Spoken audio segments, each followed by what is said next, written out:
உலக காதலர் தினத்திற்காக கிருஷ்ணகிரியில் இருந்து விமானத்தில் பறக்கும் வண்ண கலர்களில் உற்பத்தி செய்யப்பட்ட ரோஜா மலர்கள் உலகம் முழுவதிலும் உள்ள மிக நெருங்கி பழகும் காதலர்கள் பிப்ரவரி 14 காதலர் தினமாக கொண்டாடப்படுகிறது. இந்நாளில் தங்கள் காதலை தெரிவித்துக் கொள்வது மரபாக இருக்கிறது.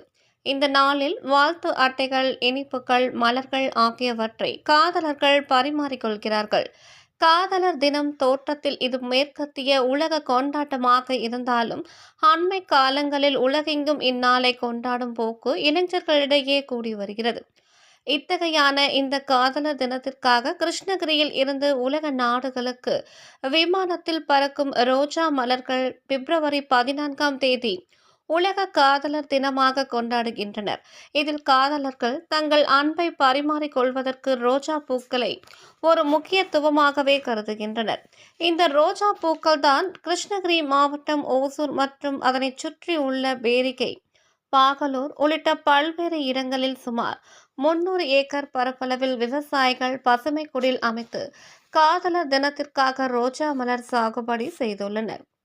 இதில் காதலர்கள் அதிகமாக விரும்பும் தாஜ்மஹால், கிராண்ட் காலா, அவலான்ஸ், நோபல்ஸ், ஆரஞ்சு, மஞ்சள், ரோஸ் உள்ளிட்ட 20க்கும் மேற்பட்ட வகையான மலர்களை உற்பத்தி செய்கின்றனர். தற்போது காதலர் தினத்திற்கு விவசாயிகள் மற்றும் வேலை ஆட்கள் இப்பணியில் அதிக அளவில் ஈடுபட்டுள்ளனர். வருடம் முழுவதும் மலர்கள் உற்பத்தி செய்யப்பட்டாலும் குறிப்பாக கிறிஸ்துமஸ், புத்தாண்டு மற்றும் காதலர் தினங்களில் அதிக அளவில் உற்பத்தியை பெருக்கி வருகின்றனர். இந்த ரோஜா மலர்கள் மலேசியா, சிங்கப்பூர், ஆஸ்திரேலியா, பிரான்ஸ் மற்றும் வளைகுடா நாடுகளுக்கு விமானங்கள் மூலம் ஏற்றுமதி செய்யப்படுகிறது.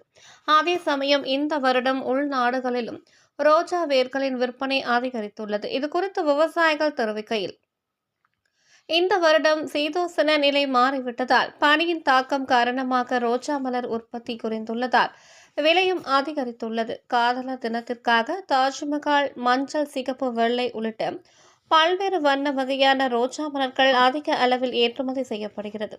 அதே சமயம் உள்நாடுகளில் தமிழகம் மட்டுமின்றி ஆந்திரா, கேரளா, கல்கத்தா, மும்பை போன்ற பகுதிகளுக்கு அதிக அளவில் ரோஜா மலர்கள் அனுப்பி வைக்கப்பட்டு வருகிறது. இதனால் நல்ல வருவாய் கிடைத்துள்ளதாக தெரிவிக்கின்றனர். குறிப்பாக ஒரு ரோஜா பூவின் விலை ரூபாய் 18 முதல் 20 ரூபாயை விற்பனை செய்வதாக தெரிவிக்கின்றனர். இதனால் இந்த வருட நல்ல லாபம் கிடைப்பதாக மகிழ்ச்சியுடன் தெரிவித்தனர். உலக காதலர் தினத்திற்காக கிருஷ்ணகிரி மாவட்டத்தில் இருந்து செல்லும் ரோஜா மலர்களுக்கு உலக காதலர்கள் மத்தியில் பெரும் வரவேற்பினை பெற்றுள்ளது என்பது குறிப்பிடத்தக்கது. கிருஷ்ணகிரி மாவட்டத்தில் அதிகமான அளவுக்கு ரோஸ் சாகுபடி பண்ணுறோம். சுமார் 300 ஏக்கர் பரப்பளவில் நம்ம பசுமை கொடியில் அமைச்சு விவசாயம் பண்ணிகிட்ருக்குறோம். இங்கே தாஜ்மஹால் வெரைட்டி உலக நாடுகளுக்கெல்லாம், வளைகுடா நாடுகள், சிங்கப்பூர், மலேசியா போன்ற வளைகுடா நாடுகளுக்கெல்லாம் ஏற்றுமதி பண்ணிகிட்ருக்கோம். இது ஒசூர்லேருந்து வியாபாரிகள் வாங்கி பெங்களூர்லேருந்து விமானம் மூலம் ஏற்றுமதி பண்ணிகிட்ருக்காங்க. அது மட்டும் இல்லாமல் நம்ம தமிழ்நாட்டில் இங்கே விளையிற பூ நம்ம லோக்கல் இந்திய மார்க்கெட்டுக்கு நம்ம மற்ற மாநிலங்களுக்கு ஏற்றுமதி பண்ணிகிட்ருக்கோம். குறிப்பாக குஜராத், உத்தரப்பிரதேசம், மகாராஷ்டிரா போன்ற மாநிலங்களுக்கு போயிட்டுருக்கு. அதிகமாக இந்த காதலர் தினத்துக்கு இந்த வருஷம் தாஜ்மஹால் வெரைட்டி நல்லா விரும்பி வாங்குறாங்க. ஒரு பூ 15 ரூபாயிலேருந்து 20 ரூபா வரைக்கும் வாங்குறாங்க. அதனால் பரவாயில்ல. இப்போ இந்த வருஷம் அதிகமான பனி, காலநிலை மாற்றங்கள்னால பனி பெய்யறதுனால விளைச்சல் ரொம்ப குறைவாக இருக்குது. இப்போ குறைவாக இருந்தாலே இந்த பூ இப்போ இந்த வருஷம் விலை இருக்கிறதுனால விவசாயிகளுக்கு போதுமானது இருக்குது. நாங்கள் என்ன பண்ணுறோன்னா, பூ வியாபாரிகளுக்கு தான் விற்கிறோம். வியாபாரிக்கு தான் விமானம் மூலிமா பெங்களூர்லேருந்து விமானம் மூலிமா ஏற்றுமதி பண்ணுறாங்க. இந்த இது அரசாங்கமே செஞ்சாங்கன்னா எங்களுக்கு இன்னும் கொஞ்சம் லாபகரமான தொழிலாக இது பூ இருக்கும் அப்படின்னு அரசாங்கத்தை கேட்டுக்கிறோம்.